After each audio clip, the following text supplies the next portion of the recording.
Mrs Krishnaveni, பையன் ஏழாவது பூதம். ஏழாவது பூதமா? ஆமா, ஆறாவது பூதம் எங்க போயிருக்கான்? டிஃபன் வாங்க போயிருக்கான். Simply answer my question. Tiffin எதுல வாங்கிட்டு வருவான்? பேப்பர் பையிலையா, துணி பையிலையா, எல்லாம் சடல் பையிலையா? ஆனா கட்டையில போறவனே அவன் பிளாஸ்டிக் பையில போட்டு கொடுப்பான். எதுக்கு இதெல்லாம்? பாருங்க மிஸ்டர் கிருஷ்ணவேணி, நேத்துதான் பிளாஸ்டிக் பேக்க யூஸ் பண்ண கூடாதுன்னு ஃபைன் போட்டோம். அதை கலெக்ட் பண்ணலான்னு வந்தா இன்னைக்கும் அதே தப்ப செய்யறானா? பிளாஸ்டிக் பைய யூஸ் பண்ணா தப்புன்னு யாரா சொன்னது? இது தெரியலையா உங்களுக்கு? பிளாஸ்டிக் குப்பை நிறைய சேர்ந்து மண்ணுல மக்காம குப்பை குடங்களை கிடக்குது. கொளுத்தி விட்டா சுவாசிக்க காத்து வீணாயிடும், கொளுத்தாம விட்டா மண்ணு வீணாயிடும்.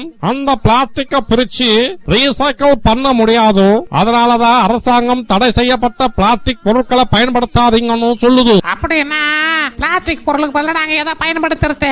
மிஸ்ஸஸ் கிருஷ்ணவேணி, பிளாஸ்டிக்கு மாற்று பொருள் இருக்கு, சொல்றேன் கேட்டுங்க. கேரி பேக்கு பதிலா பேப்பர் பேக் இருக்கு, பிளாஸ்டிக் கப்புக்கு பதிலா பேப்பர் கப் இருக்கு, தெர்மோகோல் பிளேட்டுக்கு பதிலா பாக்கு மட்ட பிளேட் இருக்கு, பிளாஸ்டிக் இலைக்கு பதிலா வாழை இலை இருக்கும், ஹோட்டல்ல சாப்பாடு கட்டி கொடுக்க கேரி பேக்கு பதிலா டிஃபன் கேரியர் இருக்கும். அப்புறம் பிளாஸ்டிக் பொருள் எதுக்கு?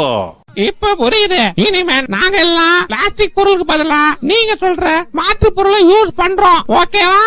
ஒன்னு சொல்றேன், பொண்ணு அழகா இருக்க யூஸ் பண்ணுவாங்க லிப்ஸ்டிக்கோ, மண்ணு நல்லா இருக்க அவாய்ட் பண்ணணும் பிளாஸ்டிக்கோ. பொதுநலன் கருதி வெளியிடுவோர் சுற்றுச்சூழல் தகவல் விழிப்புணர்வு திறன் மேம்பாடு மற்றும் வாழ்வாதார திட்டம், புதுச்சேரி.